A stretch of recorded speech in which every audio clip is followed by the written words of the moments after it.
Welcome to another video. My name is Yambakam. I am a member of the SSC Stories team, and in this video, I will be sharing with you my virtual first year experience at McMaster and how I maintained my academics while studying at home and the whole virtual situation. And the topics we'll be covering are the general platforms used, how to best prepare for a new semester, a new school year, what your workload, how to balance your workload, how to combat stress, mental stress, emotional stress, how to combat feeling lost and unaware, all of these things and more general tips and advice to just help you will be some of the things we'll cover. Now, as I discuss with you and share with you in this video, I will also be showcasing a McMaster virtual team, the bullet journal spread. I think the first thing is to have the right mindset going into just university in general and your virtual space, to remember that your education is in your hands. You are to be able to observe, to see what works for you, what doesn't work for you, and make the right decision. It's the ball is in your court generally, and that can be daunting, but the SSC McMaster in general has tools to help you navigate that. Well, one thing I want to call your attention to is all the different platforms. We do have quite a lot, and so I think it's important to just reiterate it. So first off is the McMaster Mosaic that I'm sure everyone has come across, from the applicants to first year students, everyone. Now, the Mosaic is where you get like your major details about your status, how you can get transcripts if you want, details about your grades, how you can create your timetable for school year and everything. So all of those is here, it's there, but I do think it is an underrated, underused tool because it can also indicate to you where jobs are available on campus. There are other like tips and qualification, like detailing to you stuff that you can get qualified for. So it's navigating through that platform a little bit more and getting used to it, seeing how what tools there can help you and what can't. The second main platform we do use is the Avenue to Learn platform, and a lot of people use this to submit assignments, administer quizzes. That's where most of us had our quizzes on, and just sometimes even the links to courses, just the format of courses. A lot of it was on Avenue to Learn for all of my courses actually, so that I'm sure of you will be using. Another one is Teams is a platform for more interaction. So since you would be missing out on meeting your teachers face to face, Teams is where you can do that. It's also where you can socialize with other classmates and teacher assistants that will help you navigate the learning experience better. So I do suggest that you familiarize yourself with these tools, get on them, see how they can help you. You usually have like little intro videos about them. They're usually boring, but very, very helpful. So I do suggest you take a look at those and see how you can be best prepared to use them when the time comes to use them. Okay. As students, when September comes, we're usually at high energy, like really, really high energy. And I do suggest that you channel those energy to being well prepared for your courses. So, for example, what I did even before September came was to try virtual courses. I use platforms like Coursera, which offers free online courses, and I try to get myself in the mood of just navigating how to balance those things with real life and trying to study. It didn't do too perfect, but it kind of prepared my mind, it primed my mind for what was going to come in the school year, and I thought that was really helpful. Another thing is to engage in the first year intro program and the Mark Arkway, all those things really helped. Going to workshops, they all work to improve your preparedness for the school year. But majorly though, if you don't do any of the previous things I just mentioned, what you must do is to read through the syllabi of your courses. So even before you pick them, you can just search on Google whatever your specific course is, or your program is, what courses you should take for those courses, and then search those courses. So for example, if your course is Mac, Psycho and X03, if your course is something like Psycho and X03, you can put Psych 1 X03 2001 to 2002 school year, and a bit of the syllabi will be provided for you. So it's good to go through that and assimilate what you need, see if it fits you. If not, then you drop that course. If it does, then read through the syllabus and see what you need to prepare for, what the major dates are. Find out through all those things, familiarize yourself with them. Also, what you could do as well is to kind of start researching on those topics on your personal time. So if you're going to cover mental health or something like that, then you start looking on those topics.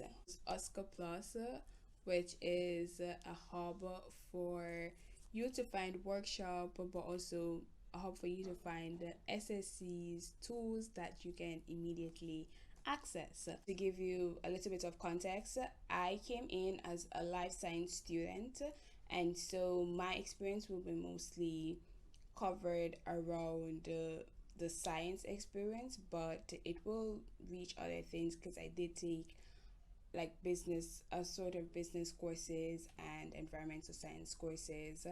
But even if I can help you at all, there are blogs and resources on the SSC's website that will be sure to help you specifically to your needs. Okay, the brain does so much work already in and of itself, trying to keep you sane well, trying to help you eat your food well and all these things. And so like an extra burden of school is kind of burdening your mind, and sometimes we strain our brains more when there are tools for us to help out our brains. So all this brain talk, just to encourage you to use different planning systems, find out what works for you, and to try them out in staying balanced and focused in school. So I personally love using planners. This was the planner that I used. Yeah, this had me laying out my courses, my goals for the year, my goals and stuff. And this is like a weekly planning thing. So going to go into detail with that later on.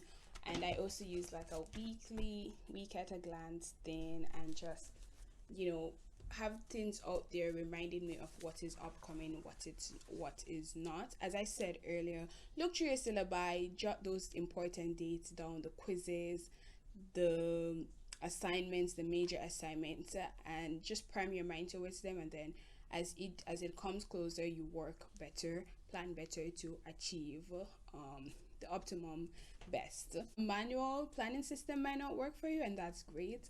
There you have digital options from Google Calendars, all those things online that you can use to just keep up to date, schedule, and then be best prepared. Again, try out things and see what works and what doesn't work for you. And a big thing is reviewing these planning tools regularly. I do weekly, Sunday evenings. I also try to do monthly overlook. So it's using them regularly. You don't want to just write them down and then forget them. They literally should be your best friends, because it's so, at one point, like if it's not in my planner, if it's not there, then I've forgotten about it. So use them to the best of your abilities. So to give you more insight into what a university student's workload looks like, I will be using myself as an example, as a case study, and be sharing with you what stuff look like for me. Now, note, I'm a science student. It might look different for an art student, a business student, but there is like, just to give you like a general overlook. Because it's a different format for different courses, I'm going to give you the different formats that I've experienced. So for some, I had 2 hour live classes per week, alongside assignments and quizzes.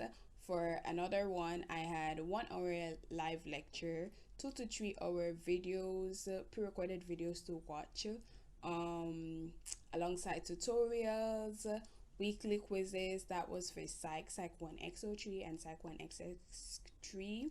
It might sound heavy, but it's actually good in the long term because it helps me to assimilate the content frequently, and I don't have to study as heavily as I would otherwise for the exam. So in that case, so don't get annoyed when you see the workload like that. Just try to adjust. And then in some, it was solely pre-recorded videos and 2 to 4 labs, and maybe a session with the TAs and stuff.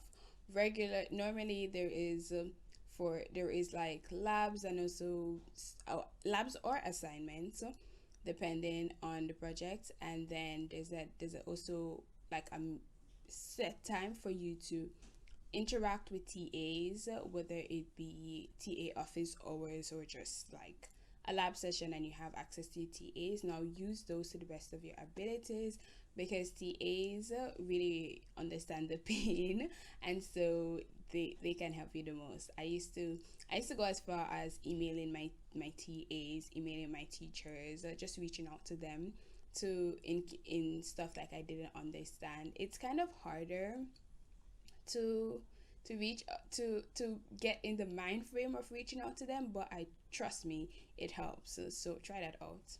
A tip I have for you with combating this heavy workload, as you would have seen, is that as you get into the school, just jump right in. I made a mistake actually of I I knew that a week before I had checked Avenue to Learn, which is the main hub where you get your syllabi and all these things. I checked it, there was nothing. I think I checked a couple days after, there was nothing. What I should have done was continue checking the week, especially the week before school started, checking every day to see when my syllabi and instructions would be stated. For some courses, your first class, actually for most courses, your first class, you get right into work. You do a little bit of summary review, a syllabus review, and then get right into work. For some, they expect you to already have done something. They probably stated it. So what had happened for me is that on one of the courses, they said for us to watch a video.